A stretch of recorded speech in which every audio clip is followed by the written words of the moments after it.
jelaskan.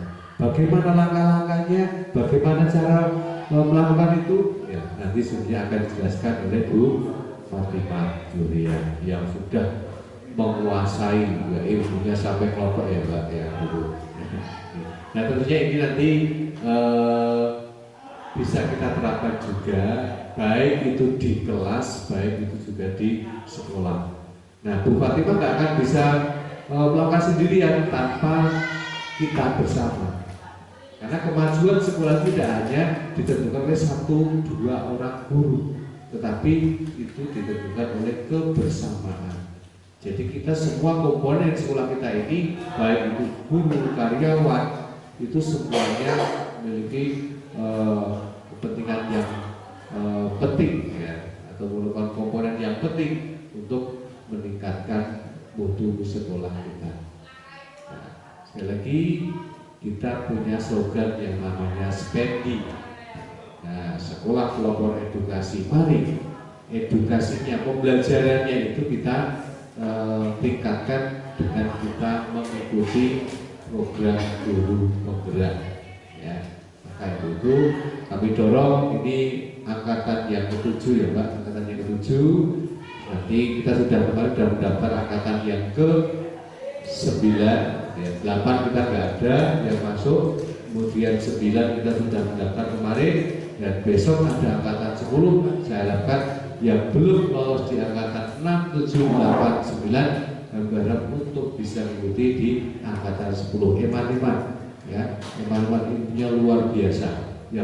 Kalau diterapkan dalam kehidupan sehari-hari di sekolah kita ini akan memberikan dampak yang cukup besar. Itu saja yang perlu kami sampaikan, dan silakan untuk bisa aktif bersama. Nanti di akhir kalau ada yang kurang jelas bisa ditanyakan dengan ahlinya, yaitu Bu Fatimah Julia. Maaf ya, kami Siti Fatimah Bu Fatimah Julia ya. Jadi itu ahlinya, sehingga nanti kita bisa belajar bersama. Demikian, terima kasih. Mohon maaf mungkin tadi terlihat ya Bu Fatimah atau Siti, mohon maaf ya, tanpa Siti karena Mbak Yu saya itu Siti Fatimah, kepala sekolah SMP Pak Wonosobo gitu. Sehingga seringkali punya Bu Siti Fatimah ya. Demikian, terima kasih.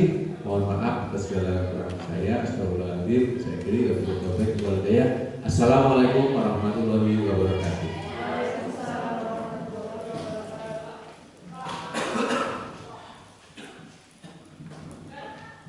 Terima kasih kepada Bapak Kepala Sekolah yang telah memberikan sambutannya. Untuk acara yang berikutnya, yaitu langsung nanti pemaparan tentang membangun budaya positif yang akan disampaikan oleh Ibu Fatimah Julia. Kepadanya kami persilakan.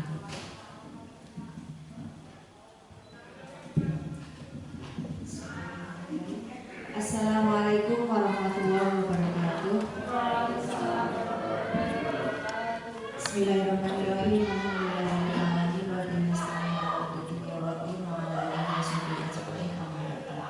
Yang terhormat Bapak Kepala Sekolah SMP Negeri 2 Mojokerto, yang terhormat Bapak Ibu Guru SMP Negeri 2 Mojokerto. Yang pertama, marilah kita senantiasa mengajarkan rasa syukur kita kehadirat Allah Subhanahu wa Ta'ala, karena dengan segala limpahan rahmat dan karunia-Nya pada siang hari ini kita masih diberikan badan yang sehat, nikmat yang begitu luar biasa, sehingga kita dapat berkumpul bersama di ruangan ini tanpa halangan suatu. Sholawat serta salam selalu tercurah kepada junjungan kita Nabi Agung Muhammad Sallallahu Alaihi Wasallam yang selalu kita nantikan syafaatnya di yaumil qiyamah. Bapak Ibu hadirin yang saya hormati, terima kasih sekali untuk kesediaan waktunya Bapak Ibu semuanya, meluangkan waktunya untuk menghadiri seminar kecil. Di sini saya belajar selama kurang lebih 3 bulan. Saya belajar mengenai modul-modul CGP, kemudian saya berusaha untuk menerapkan apa yang sudah saya pelajari di sekolah ini, Dan pada kesempatan siang yang berbahagia ini, saya diberi kesempatan untuk sedikit menyampaikan apa yang sudah saya pelajari, dan semoga nanti apa yang saya sampaikan ini bisa berkenan di hati Bapak Ibu semua. Bapak Ibu bisa memberikan masukan-masukan yang membangun agar kedepannya nanti saya bisa menjadi guru yang lebih baik lagi. Langsung saja Bapak Ibu, judul dari diseminasi saya yaitu membangun budaya positif. Saya melanjutkan apa yang kemarin sudah disampaikan oleh Bu Ning Tias, yang juga sama-sama teman seperguruan saya, teman seperjuangan saya di JGB Angkatan 7 ini, bahwa budaya positif tanpa kita sadari itu selama ini sudah kita laksanakan bersama di sekolah tercinta ini. Mulai dari pagi hari kita datang, kita menyambut anak-anak dengan slogan kita 5S, senyum, sapa, salam, sopan, santun. Ini tanpa kita sadari bersama bahwa kita sudah menerapkan budaya positif. Akan tetapi ternyata banyak sekali budaya-budaya positif yang tanpa kita sadari kita juga sudah melaksanakannya. Bisa dilanjutkan Bu Enda? Makna dari budaya positif. Next. Budaya positif itu adalah nilai-nilai, keyakinan, dan kebiasaan di sekolah yang berpihak pada murid dapat berkembang menjadi pribadi yang kritis, penuh hormat, dan bertanggung jawab. Kita sudah melaksanakan budaya positif yang 5S tadi. Anak sudah hormat, ketika anak datang mereka bersalaman dengan kita, kemudian mereka tersenyum. Kita sudah menerapkan salah satu budaya positif. Budaya positif itu seringkali dikaitkan dengan kata disiplin. Disiplin itu berasal dari bahasa Latin disiplina yang berarti belajar. Disiplin diri membuat orang menggali potensinya menjadi sebuah tujuan. Ketika kita mendengar kata disiplin, biasanya yang tersirat dalam pikiran kita itu adalah suatu hal yang menyangkut keteraturan, kepatuhan, kemudian peraturan. Dan kata disiplin ini sendiri sering sekali berdampingan dengan adanya hukuman. Oh, kalau ada anak yang tidak disiplin maka akan mendapatkan hukuman.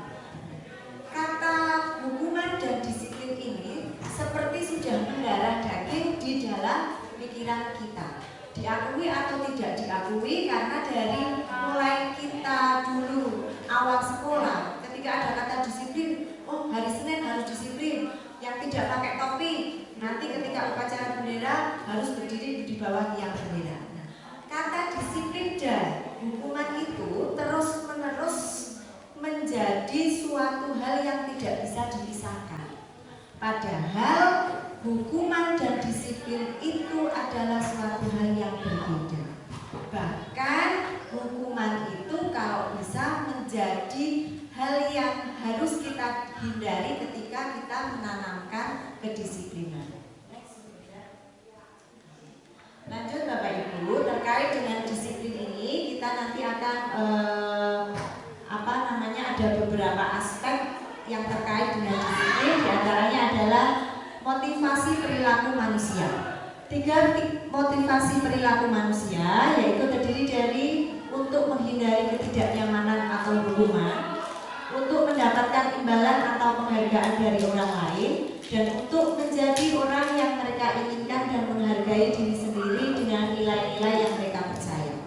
Contoh real, ketika anak-anak itu diadakan pembiasaan untuk sholat duha berjamaah pagi hari, anak-anak itu ketika melakukannya ada 3 motivasi yang mendasari mereka.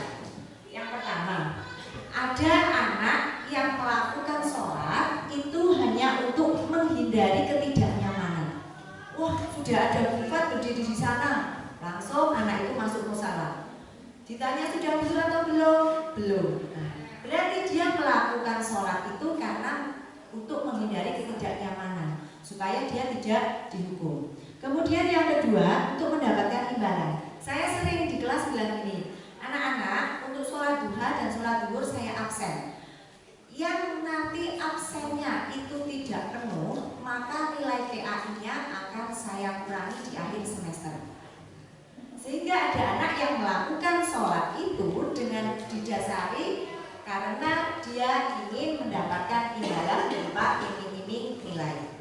Kemudian yang ketiga, untuk menjadi orang yang mereka inginkan dan menghargai diri sendiri. Ini berarti mereka melakukannya atas dasar dorongan kesadaran diri sendiri. Contohnya, ketika waktu sholat zuhur, sekarang kan sudah jarang Bapak Ibu yang urak-urak. Anak-anak sudah dengan kesadarannya sendiri datang ke musola. Karena mereka sudah merasa sholat adalah kebutuhan mereka sendiri. Berarti mereka melakukan hal tersebut, kebiasaan tersebut karena motivasi yang ketiga. Yang berikutnya, disiplin diri atau budaya positif itu menyangkut tentang segitiga restitusi. Segitiga restitusi kemarin sudah disampaikan secara menyeluruh oleh Bu Nekias. Nah, segitiga restitusi ini meliputi 3 kegiatan, yaitu menanyakan keyakinan, menstabilkan identitas, dan validasi tindakan yang salah. Saya pernah praktek untuk segitiga restitusi. Kasus yang saya sajikan di sini ada anak yang tidak memakai seragam sesuai dengan ketentuan sekolah dan juga tidak memakai sepatu sesuai ketentuan sekolah. Kemudian saya menyelesaikan dengan segitiga restitusi di depan kelas 9E. Untuk penerapan segitiga restitusi sendiri itu penanganannya itu ketika kita memanggil anak itu tidak di depan anak-anak lain. Kalau yang praktek segitiga restitusi ini sudah sering dilakukan oleh guru BK. Pengantin Putri ini untuk penyelesaiannya dengan menggunakan kata-kata kemarin, menanyakan keyakinan, kemudian kesalahannya apa, kemudian dapat memperbaiki dirinya dengan cara apa. Dan di sini di dalam segitiga restitusi itu guru hanya mendorong anak untuk mengeluarkan sisi positifnya. Dia bisa menyelesaikan permasalahannya itu dengan solusinya sendiri. Kemudian yang berikutnya adalah posisi kontrol. 5 posisi kontrol yang kemarin juga sudah disampaikan oleh Bu Ningtyas. Ada penghukum, pembuat orang merasa bersalah, posisi kontrol sebagai teman, sebagai monitor atau sebagai pemantau, dan juga posisi kontrol sebagai manajer. Dari kelima posisi kontrol ini, posisi kontrol yang paling ideal adalah posisi kontrol sebagai manajer. Bapak Ibu, di sini saya akan mulai fokus untuk diseminasi saya, yaitu mengenai kebutuhan dasar manusia. Sebagai manusia, makhluk Allah, itu kita memiliki kebutuhan-kebutuhan yang harus dicukupi.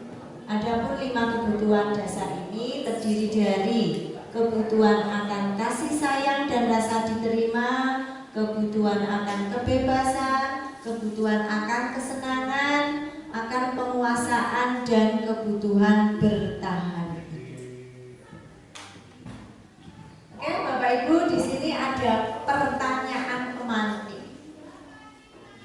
Ibu Ambar, guru wali kelas 8A di SMP Pelita Hati, sedang bingung menghadapi salah satu muridnya yang sering berbuat ulah, yaitu Doni. Beberapa anak di kelas 8A datang kepada Bu Ambar dan mengeluhkan Doni yang sering meminta bekal makan siang mereka dengan paksa. Jika Anda menghadapi situasi seperti Ibu Ambar, apa yang kira-kira akan Anda lakukan? Menurut Anda, kira-kira apa alasan Doni melakukan hal ini?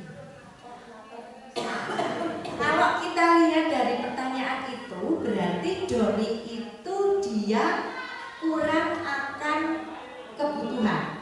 Dari 5 kebutuhan ini tadi ada yang tidak tercukupi. Jadi, Bapak Ibu, leres? Kira-kira kenapa Doni kok minta-minta ya? Rakus. Iseng ngoten nggih Bu, penasaran. Atau mungkin karena lapar juga bisa. Oh, ibunya nggak bawain bekal jadi dia lapar, bisa jadi. Atau oh lihat bekal temannya kok enak, oh ya pengen penasaran. Mau males bawa bekal karena cowok malu ya Pak?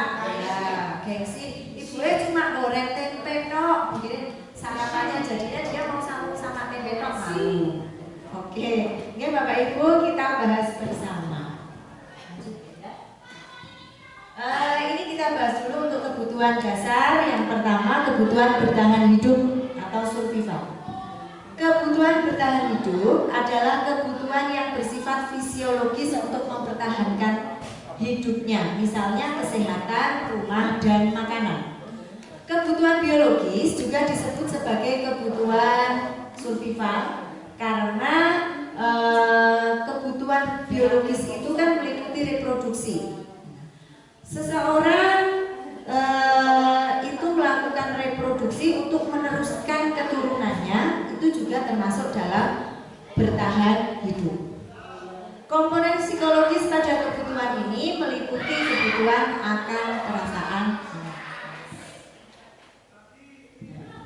Dalam kasus Doni ini tadi, apabila ketika Doni kita panggil kemudian jawabannya dia merasa lapar dan orang tuanya tidak membawakan bekal makan siang, maka kebutuhan dasar yang sedang dibutuhkan oleh Doni adalah kebutuhan untuk bertahan hidup. Karena dia mau makan, dia butuh makan untuk hidup.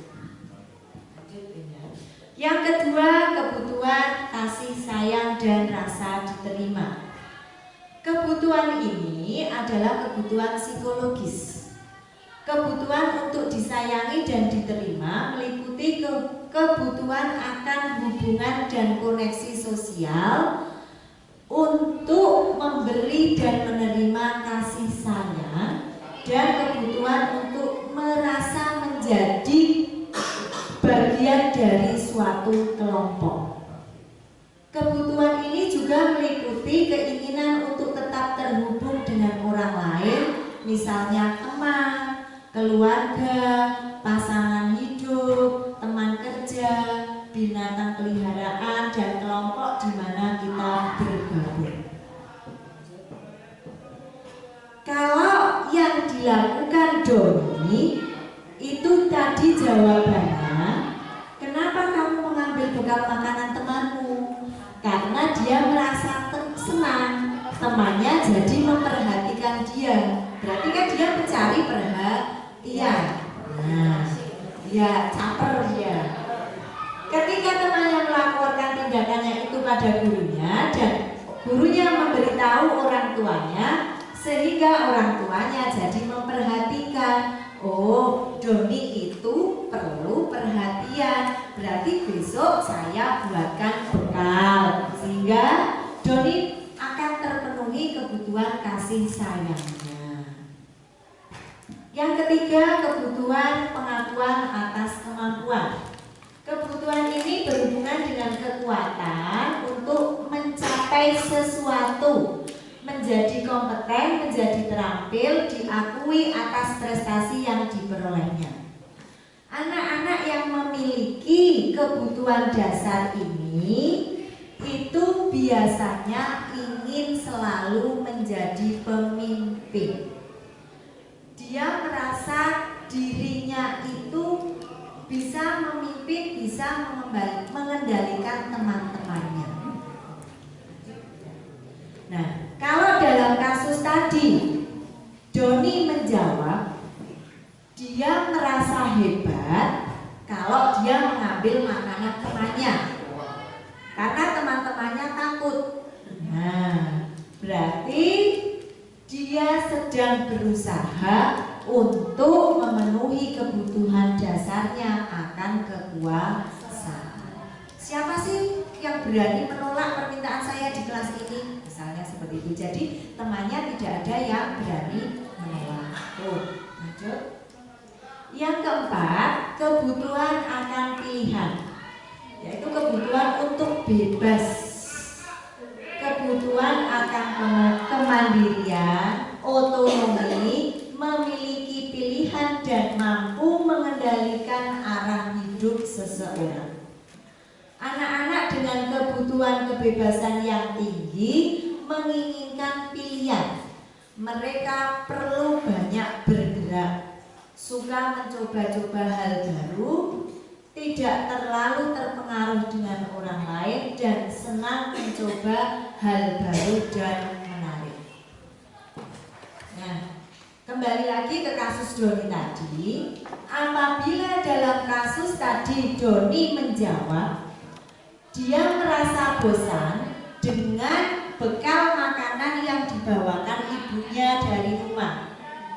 Dan dia melihat temannya bekal makanannya kok kayaknya menarik, kok kayaknya lebih enak, sehingga dia mengambil bekal makanan temannya tadi. Berarti Doni sedang memenuhi kebutuhannya akan kebebasan. Misalnya tiap hari kok ibunya masaknya sekarang tempe disemur, besok tempe diopor, besoknya tempe dibacem. Doni kan merasa bosan, dia ingin bebas. Kok ada temennya yang sanggup pakai ikan, nah dia ingin nyicipi, mungkin seperti ini. Oke? Beda yang terakhir yaitu kebutuhan untuk merasa senang. Kebutuhan akan kesenangan adalah kebutuhan untuk mencari kesenangan, bermain, dan tertawa. Anak-anak dengan kebutuhan dasar kesenangan yang tinggi biasanya menikmati apa yang mereka lakukan. Mereka suka permainan, suka bergurau, suka melucu, dan juga menggemaskan. Kalau di sini mungkin seperti ya Java ya, Java 7C itu kan kadang-kadang saking menggemaskannya, sangat menggemaskan sekali. Next Brenda. Dalam kasus Doni ini tadi, kembali lagi ke kasus Doni, ketika dia ditanya, kemudian dia menjawabnya karena iseng aja, pingin iseng temannya. Dia senang kalau temannya itu menjadi marah, temannya itu menjadi nangis. Nah, itu adalah berarti Doni sedang berusaha memenuhi kebutuhannya akan kesenangan. Nah, jadi kebutuhan seseorang itu bisa berbeda-beda nih Bapak Ibu, tergantung dari sisi mana kita melihatnya. Kalau ada anak yang misalnya seperti ini, belum tentu dia membutuhkan salah satu dari 5 itu. Bisa jadi semuanya dia butuhkan, tergantung dari sisi mana seorang guru itu melihat kesalahan dari sang anak. Ini dalam kebutuhan dasar manusia. Semua orang senantiasa berusaha untuk memenuhi kebutuhannya dengan berbagai macam cara. Bila mereka tidak bisa mendapatkan kebutuhannya dengan cara yang positif, maka mereka akan memenuhinya dengan cara negatif. Ini sudah hukum alam.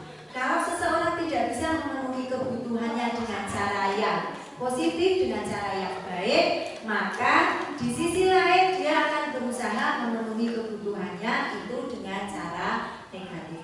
Yang terpenting kebutuhannya itu bisa terpenuhi.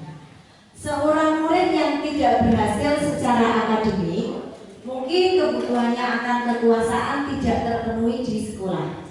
Tapi mungkin dia akan mencoba memenuhi kebutuhan kekuasaannya ketika di rumah, ketika dengan teman-teman bermainnya, sehingga dia bisa mendapatkan pengakuan bahwa dia juga diterima oleh teman-temannya. Seseorang yang tidak merasa diterima oleh teman-temannya, kebutuhan akan cinta dan kasih sayangnya tidak terpenuhi. Oleh karena itu, dia mungkin akan memiliki satu teman dan akan memisahkan diri dari yang lain.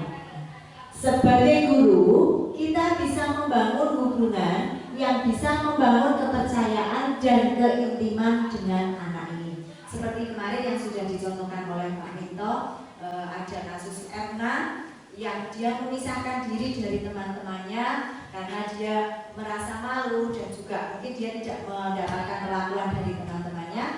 Kemudian dia bisa mengeluarkan unek-uneknya. Apa yang bisa menjadikan kamu itu merasa termotivasi? Oh, saya ingin ngaji. Kemudian saya sering lihat kalau pulang sore itu Erna sedang jalan kaki kayak bawa kitab. Berarti dia habis ngaji. Nah, di situ mungkin dia mendapatkan teman baru di mana dia bisa dihargai oleh teman-teman barunya. Jadi ketika di sisi lain seseorang itu tidak mendapatkan apa yang diinginkan, maka dia akan mencari tempat di mana dia akan dihargai. Ini terkait dengan kebutuhan dasar manusia. Bapak Ibu yang saya hormati, ini satu hal pokok yang saya sampaikan. Nanti ada masih ada satu hal lain lagi. Tapi kita istirahat dulu ya, saya tak bernapas dulu. Bapak Ibu, kita ice breaking dulu ya. Kalau saya sebut kata siang, berarti Bapak Ibu tepuk satu kali. Kalau saya sebut sore, Bapak Ibu tepuk 2 kali. Percobaan dulu. Siang, malam, orang 2 kali. Percobaan kalau malam. Sore.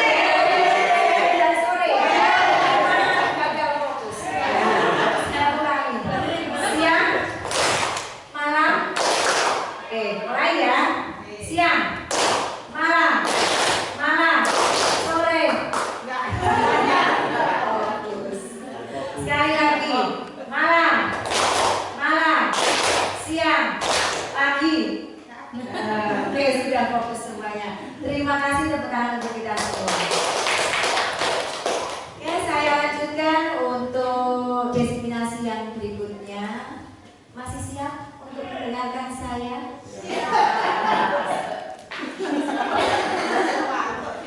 Cara membangun budaya positif di kelas PAI. Kenapa saya beri embel-embel PAI? Karena kebetulan saya melaksanakan ini tidak hanya di kelas yang saya warani saja, tetapi di semua kelas yang saya ajar. Kebetulan juga mata pelajaran PAI, yaitu membuat kesepakatan kelas, di mana kesepakatan kelas ini kemudian berubah nama menjadi keyakinan kelas. Saya yakin Bapak Ibu juga semua sudah melakukan keyakinan kelas ya. Tapi alangkah lebih baiknya kita mengetahui teori-teori tentang pelaksanaan keyakinan kelas. Di sini saya juga masih tahap belajar, jadi kita belajar bersama-sama. Next, mengapa disebut keyakinan kelas bukan peraturan kelas? Kalau dulu kan ada tata tertib. Tata tertib itu atau peraturan sekarang sudah berubah namanya menjadi keyakinan. Karena keyakinan itu lebih memotivasi seseorang dari dalam dirinya, sehingga akan lebih mengena dan dilaksanakan dengan kesadaran diri tanpa dipaksakan. Kalau peraturan itu cenderung dibuat secara sepihak oleh guru, tetapi kalau keyakinan itu dibuat bersama-sama antara murid dengan gurunya. Karena murid sudah menuliskan apa yang dia inginkan, secara otomatis mau tidak mau dengan kesadarannya sendiri mereka akan melaksanakannya. Next. Kesepakatan kelas menjadi keyakinan kelas. Next. Tips pembentukan keyakinan kelas. Yang pertama, keyakinan kelas bersifat lebih abstrak daripada peraturan yang lebih rinci dan konkret. Yang kedua, keyakinan kelas berupa pernyataan-pernyataan universal. Yang ketiga, pernyataan keyakinan kelas senantiasa dibuat dalam bentuk positif. Jadi kalimatnya itu tidak ada yang menggunakan kata tidak, jangan, tapi menggunakan kalimat-kalimat kata-kata yang positif.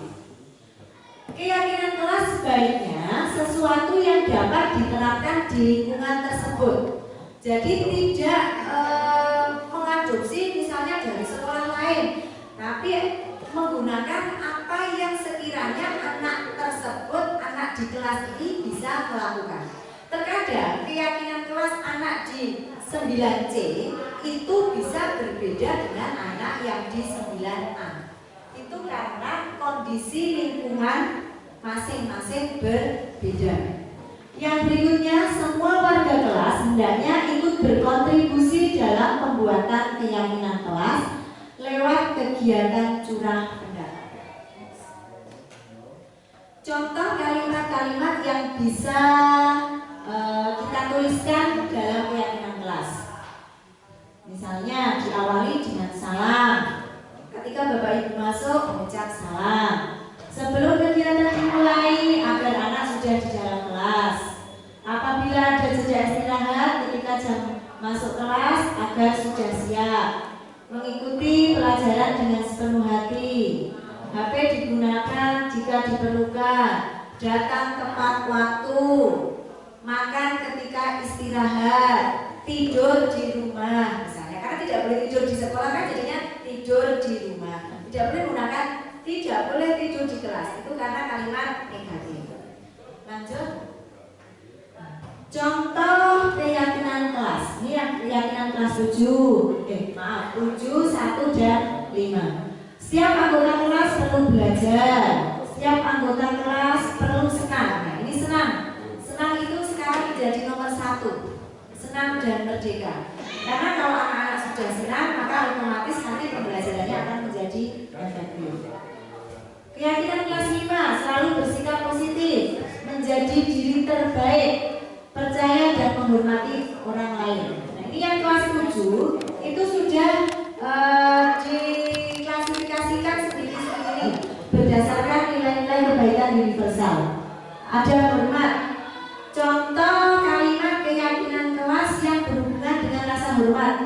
Kami meyakini bahwa sangat penting untuk menghormati semua orang dan milik orang lain.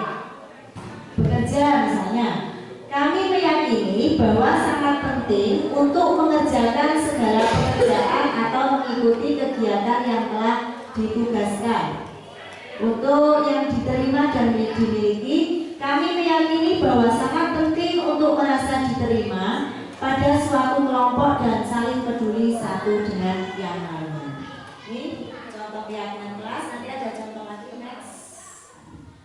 Kegiatan-kegiatan pendalaman keyakinan kelas. Keyakinan kelas itu bisa berbentuk macam-macam begitu. Yang pertama, keyakinan tampak seperti atau tidak tampak seperti.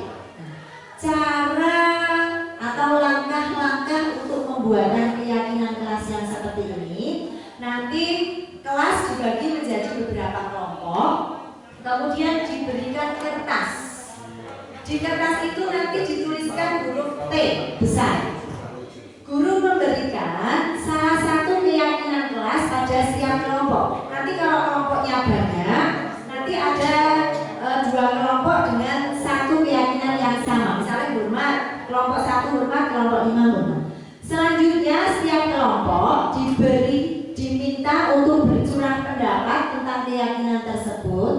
Tampak seperti apa, tidak tampak seperti apa. Kemudian hasil curahnya itu nanti dipresentasikan pada kelompok besar. Dan hasilnya nanti ditempel di sekeliling dinding kelas supaya bisa dilihat oleh setiap anggota kelas. Nah, contohnya seperti ini. Misalnya yang hormat itu dari kelompok 1. Kelompok 1 nanti diberi kertas ada huruf T. Terus yang sebelah kanan, sebelah kanan sini ditulis tampak. Kalau hormat itu tampaknya seperti apa? Contoh kalimatnya misalnya datang tepat waktu, menyapa guru, memberi salam kepada guru. Itu yang tampak. Yang tidak tampak seperti berarti kebalikannya atau konotasinya. Datang terlambat, berbicara tidak sopan. Ini seperti ini. Kemudian bisa kelompok 2. Dapat keyakinan universal yang bekerja misalnya. Belajar sungguh-sungguh. Yang tidak tampak belajar dengan tidak sungguh-sungguh. Ini yang seperti ini. Lanjut Brenda.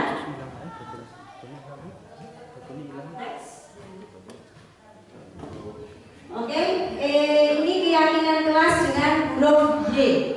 Nah, huruf Y nanti ada 3 hal yang kita tuliskan di sana. Terlihat berarti perilaku dari anak tersebut yang bisa dilihat oleh orang lain. Kemudian terdengar dan berperilaku. Nah, terlihat, berempati. Terlihat memegang barang milik orang lain dengan izin orang lain. Terdengar, misalnya Assalamualaikum, berarti dia mengucapkan salam. Atau terima kasih, berarti memberikan simpati atau atensi kepada orang lain. Berperilaku, tersenyum ramah. Kemudian ketika lewat di depan orang tua agak menunduk, itu adalah perilaku. Next. Yang kedua, keyakinan kelas yang bisa kita buat dengan kegiatan tugas saya, tugas kamu. Ada tugas guru, ada tugas murid. Langkah-langkahnya, nanti guru membuat bagan berisi 4 kotak. Masing-masing kotak diberi judul. Tugas guru, kemudian murid tugasnya apa, kemudian guru tugasnya bukan apa, dan murid tugasnya bukan apa. Guru bersurat pendapat dengan 2 cara, mengajak murid berpendapat secara individu atau membagi murid ke dalam 4 atau 8 kelompok. Ini kelipatan 4 ya. Setiap kelompok diberi tugas bercurah pendapat tentang masing-masing tugas guru, tugas murid, bukan tugas guru dan bukan tugas murid. Hasil dari curah pendapat nantinya bisa ditempelkan di dinding kelas. Contohnya, next. Nah, misalnya seperti ini. Guru tugasnya mengajar, mendidik, menjawab pertanyaan, memberi nilai dan lain-lain.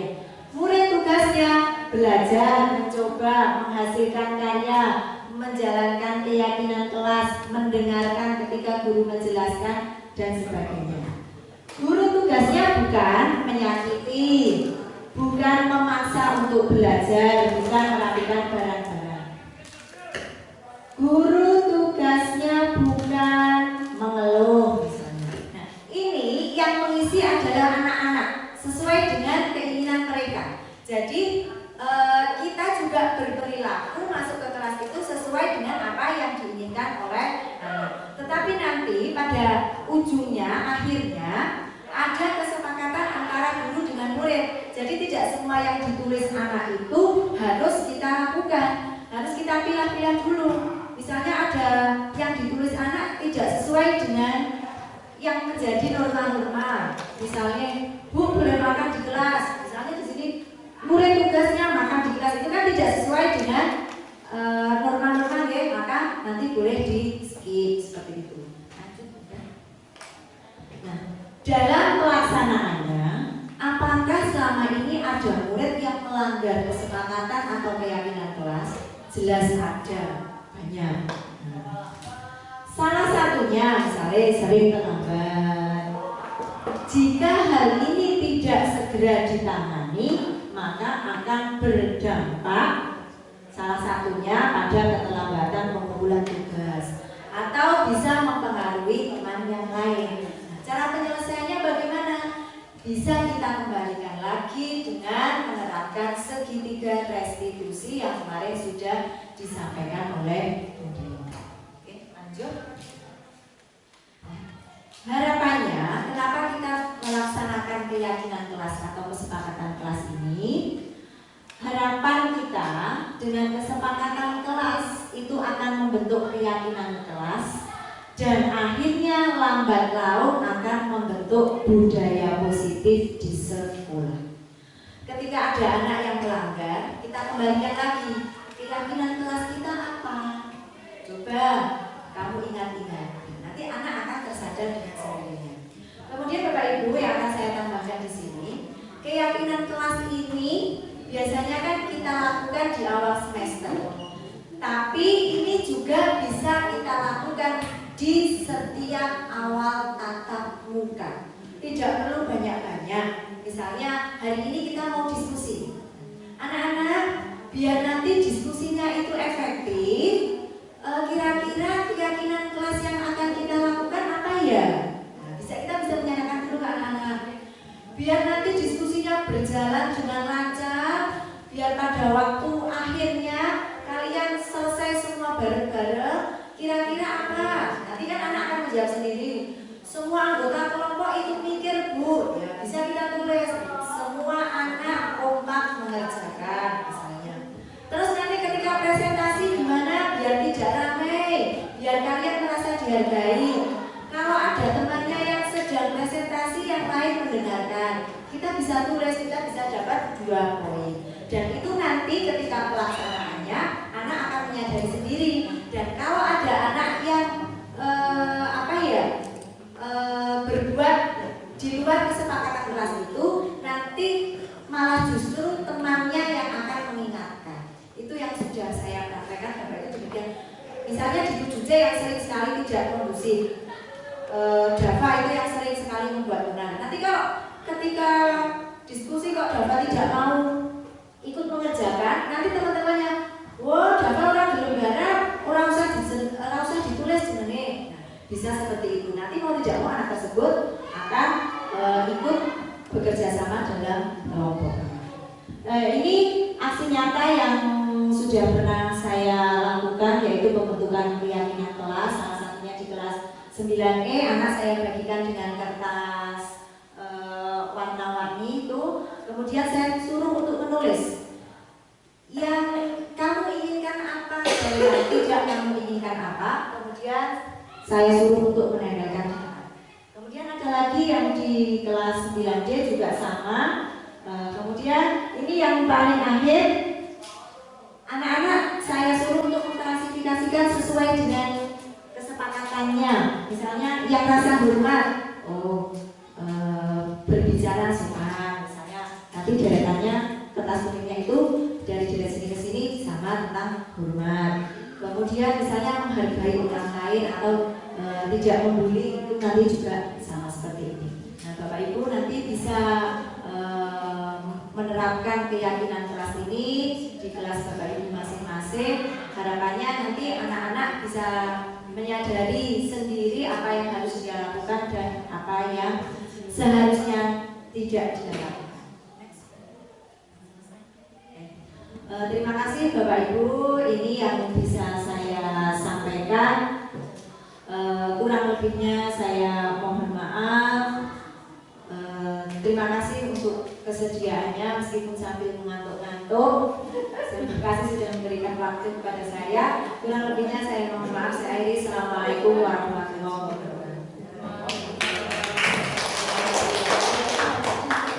Ya, terima kasih sekali kepada Ibu Fatimah Yulia yang tadi sudah menyampaikan dengan gamblang, dengan begitu jelasnya apa itu keyakinan kelas dan apa itu kebutuhan dasar manusia. Bapak Ibu yang saya hormati, untuk acara berikutnya yaitu acara tanggapan atau mungkin barangkali nanti ada pertanyaan dari Bapak Ibu guru, kami persilahkan. Siapa yang mau menanggapi atau menanyakan?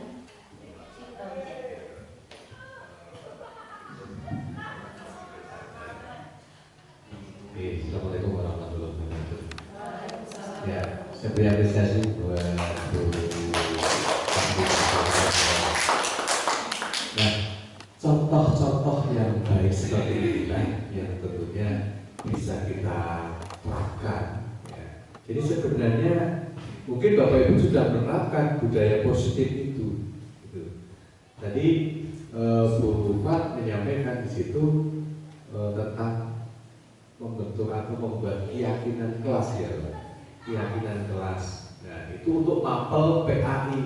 Nah mungkin dari panjenengan nanti bisa ke mapelnya masing-masing tiap kelas. Ya di situ di awal itu di awal itu sudah ada kayak kontrak gitu loh, kayak kontrak belajar gitu. Sehingga pada saat 1-2 jam itu sudah ada kontraknya, itu sudah termasuk budaya politik. Ada pengalaman saya punya teman itu dia menerapkan gini. Nanti kalau teman-teman CDP sudah masuk di modul 2, nanti di situ ada di pendampingan atau di loka karya yang ketiga ada business ya, gitu. Jadi itu membuat suasana itu betul-betul fokus ya, betul-betul fokus. Nah fokus itu bisa dengan berbagai cara.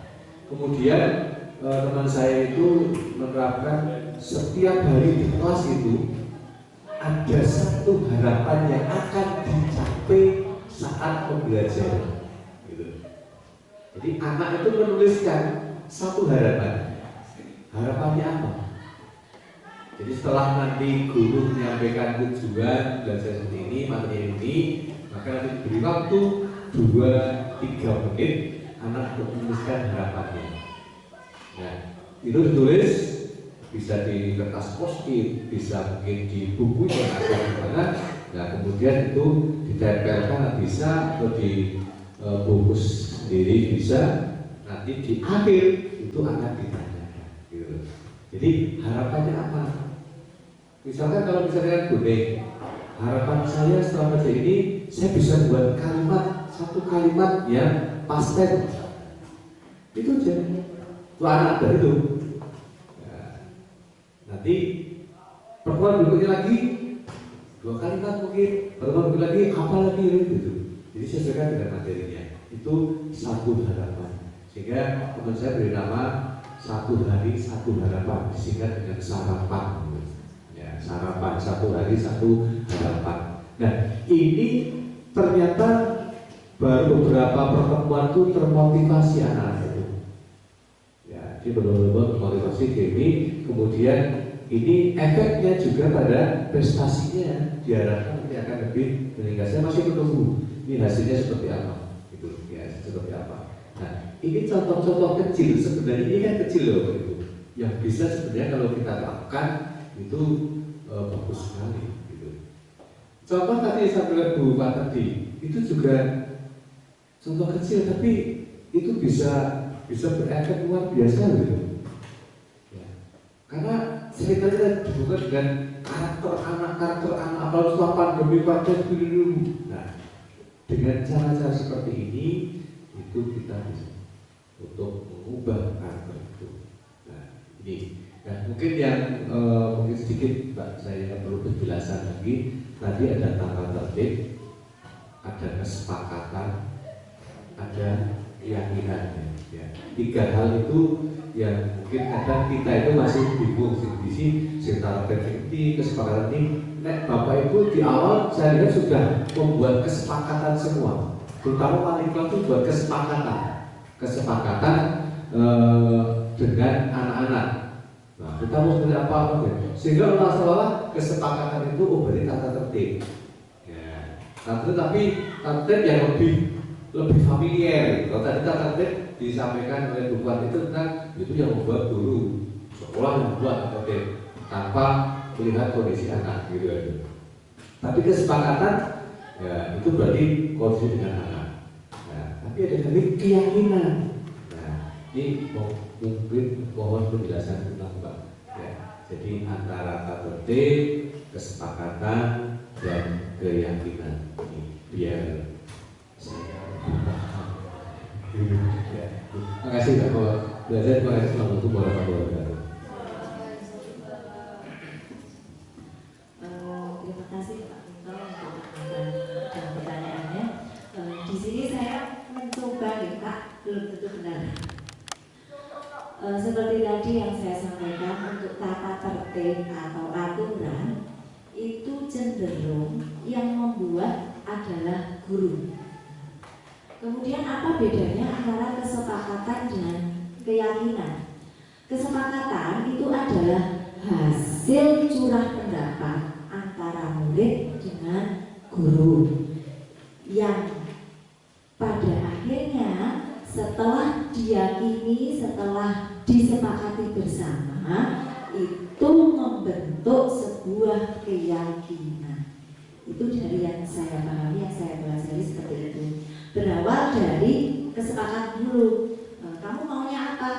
Oke, saya maunya seperti ini. Oh iya, kita sepakati, kita tulis.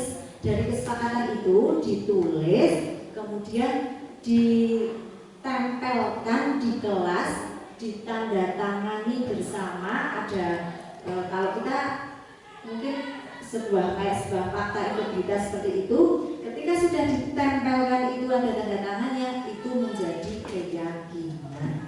Mungkin seperti itu Pak Minto.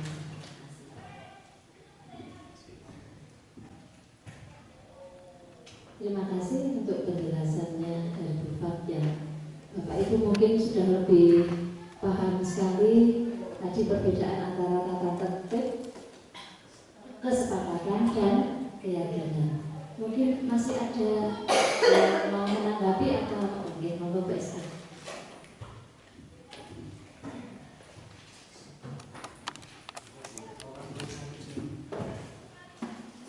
Terima kasih. Assalamualaikum warahmatullahi wabarakatuh. Sama pertama sangat bangga dan senang melihat luar biasa dengan CBG Privat. Apa namanya? CGP. Calon Guru Gerak. Saya tertarik sekali tadi dan sangat bangga. Saya dulu pernah seperti itu di Jakarta malah. Nah makanya groginya luar biasa. Saya lihat tadi PD-nya itu luar biasa. PD itu karena menguasai materi Mbak, dan saya lihat memang sangat menguasai. Di sini saya ingin penjelasan. Tadi sudah disampaikan sama Pak Minto. Saya juga bingung sebetulnya bagaimana mengubah kesepakatan menjadi sebuah keyakinan. Tadi kan Bapak mencontohkan anak-anak yang awalnya tidak mau sholat zuhur sekarang sudah mau sholat, tapi awalnya tetap dengan ancaman hukuman kan dulu kamu nanti nilainya saya kurangi, itu kan dulu. Padahal mestinya tidak boleh dengan ancaman. Terus bagaimana Bu? Kaitannya dengan ancaman dan disiplin Pak. Terima kasih. Hanya itu.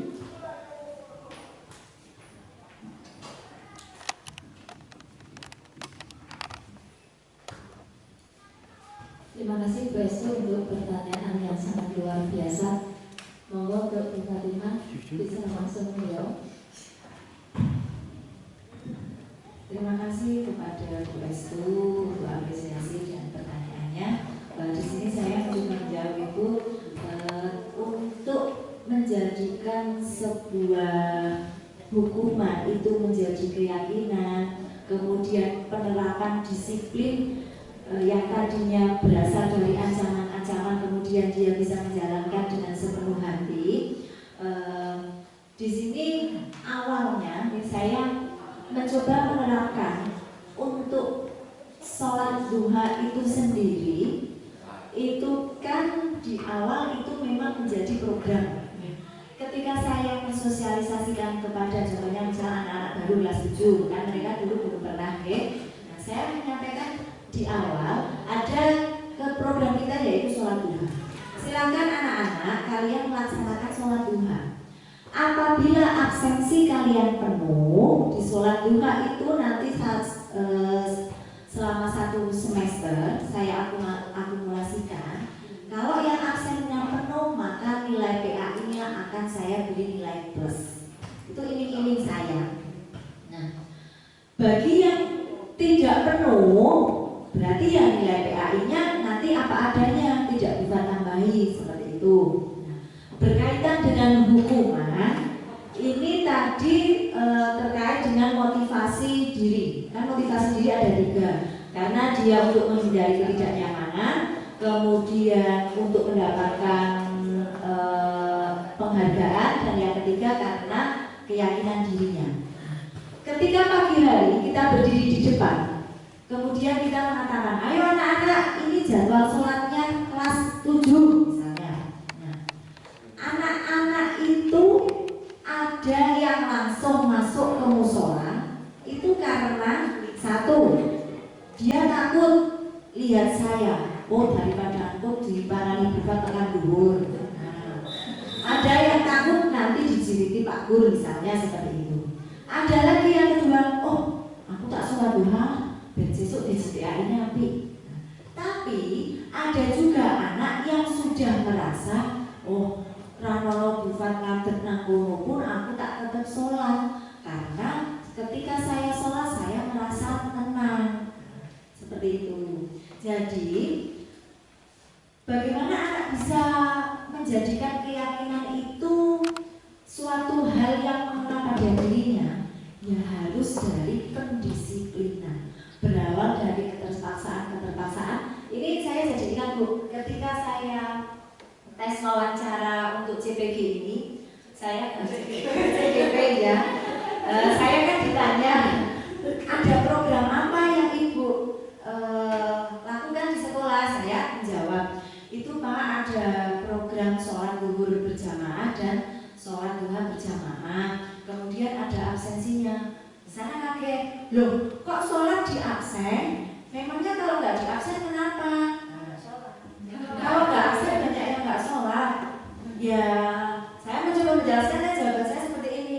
Ya yang namanya anak-anak ya Pak, berawal dari keterpaksaan, lama-lama akan menjadi sebuah kebutuhan. Seperti halnya kita, ketika kita dulu awal belajar sholat, kita mesti bolong-bolong, ditanya sama orang tua, sholat dong, wes. Nah, padahal tidak. Tapi lama-lamaan, seiring berjalannya waktu, karena kita merasa dengan sholat saya kok lega, nah, itu menjadi sebuah kebutuhan. Saya menjelaskan, bahkan ada anak-anak Pak yang pada saat itu jam pelajaran itu dikurangi. Istirahat kedua biasanya jam 12 kurang seperempat, itu baru jam 11 anak-anak lari ke musola bawa mukena. Tak tanya mau kemana, mau sholat duhur. Itu karena mereka sudah terbiasa ketika istirahat kedua itu melaksanakan sholat duhur. Jadi tanpa disuruh pun, ketika ada bel istirahat kedua, mereka seperti dialarm, oh ini kalau istirahat kedua waktunya saya sholat. Berarti dalam diri anak tersebut sudah tertanam kalau sholat itu tidak perlu dioyak-oyak, tidak perlu diubrak-ubrak, karena itu kebutuhan saya. Mungkin seperti itu. Bu Estu,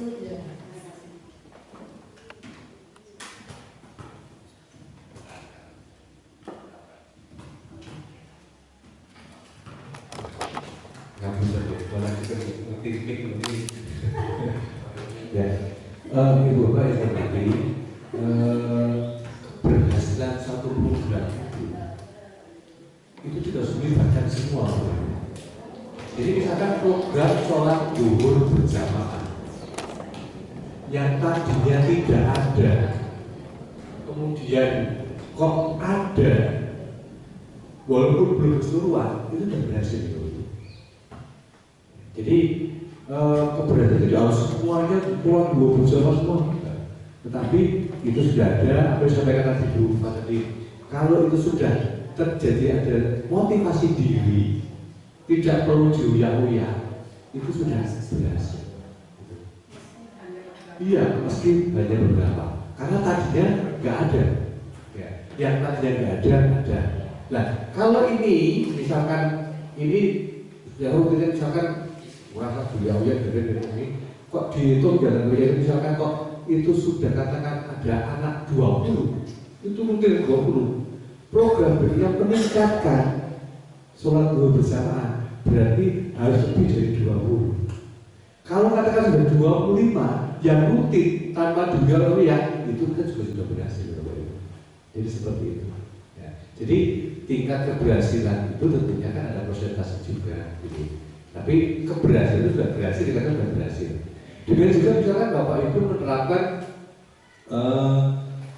senyum, salam, sapa, ya, sopan santun, ya, situ itu kita sudah yang tadinya kalau kita lihat awal setelah pandemi anak begitu luar biasanya, tapi kita di depan, kita dengan santun, kita dengan senyum, salam, ya. Anak-anak kan ikuti, tapi anak-anak sudah mulai berkurang kan, tingkat anak-anak kan mulai turun. Ini juga adalah keberhasilan Bapak Ibu. Ini demikian juga di kelas di kelas itu juga keberhasilan. Jadi tidak harus selalu pada semua, ya. Kalau semua itu luar biasa, ya. Tapi tidak ada kenaikan itu sudah dikatakan berhasil. Apalagi posisinya lebih tinggi akan jauh lebih lagi. Nah, ini. Kemudian ini jadi inspirasi Bapak Ibu. Jadi inspirasi. Saya letakkan kepada kalian semua. Bagaimana kalau nanti kita cari waktu setiap 2 minggu sekali itu kita kumpul bersama, kemudian cerita praktik baik yang sudah dilakukan panjenengan. Praktik baik itu tidak harus yang wah saya melakukan PTK sini, tidak harus. Tapi contoh tadi buat keyakinan itu sudah praktik yang baik. Bisa mengatasi anak yang tadinya wah luar biasa, ini kemudian kok dia sudah mengikuti prestasinya bagus, itu juga praktik yang baik. Gitu. Jadi bisa membuat perubahan tingkah laku anak, satu aja anak itu juga sudah praktik yang baik. Jadi kadang kalau kita itu seringkali kalau praktik baik itu adalah yang wah enggak harus itu, tapi hal yang kecil tapi bisa melakukan ada perubahan itu sudah praktik yang baik. Ya, ini saya tawarkan kepada saya mohon tanggapan dari panjenengan semuanya. Ya, mungkin ini akan menambah wawasan kita. Kadang kita nggak tahu di kelasnya Bu Enda itu seperti apa, ya, di kelasnya Bu Enda seperti apa, di kelasnya Bu Enda seperti apa, kita nggak tahu. Nah, nanti seperti dia cerita apa dengan cerita, ya, saya di kelas itu melakukan seperti ini. Nah, ternyata hasilnya kayak gini. Nah, itu sudah merupakan contoh praktik yang baik. Nah, kan berusia saya tuh menjelaskan tentang peta geografis di Jawa.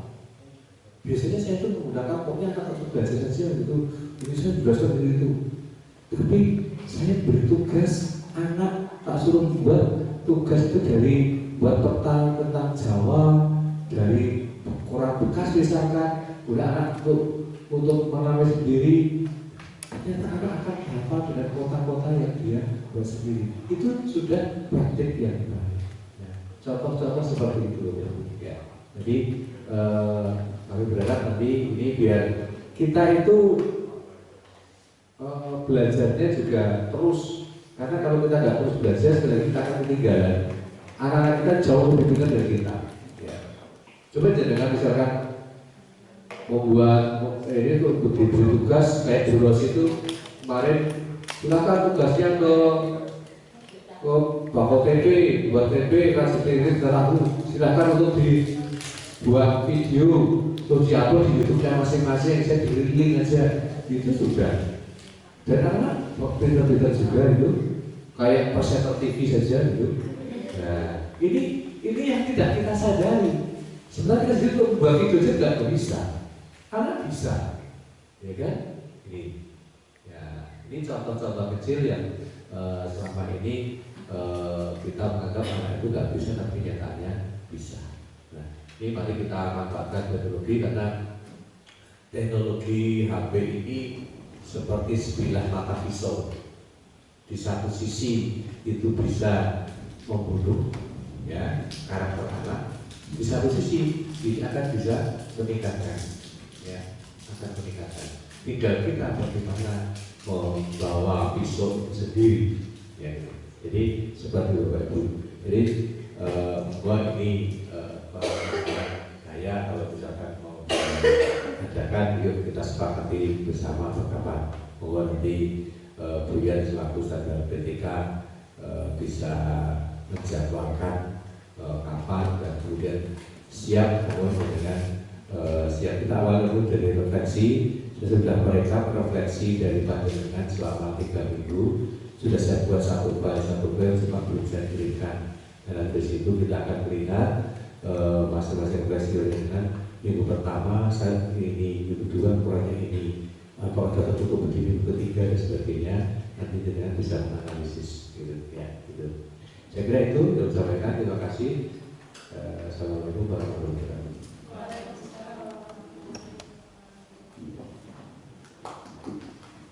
Demikian tadi Bapak Ibu untuk kegiatan diseminasi pada hari ini, alhamdulillah sudah berjalan dengan lancar. Meskipun tadi dengan ngatur-ngatur, tapi alhamdulillah semuanya masih dengan penuh semangat. Bapak Ibu yang saya hormati, marilah untuk kegiatan acara diseminasi pada siang hari ini, mari kita tutup bersama dengan bacaan hamdalah bersama. Saya sebagai pembawa acara untuk kegiatan hari ini, apabila ada kekhilafan, kesalahan yang saya sengaja maupun tidak, mohon maaf yang sebesar-besarnya. Akhir kalam, wassalamualaikum warahmatullahi wabarakatuh.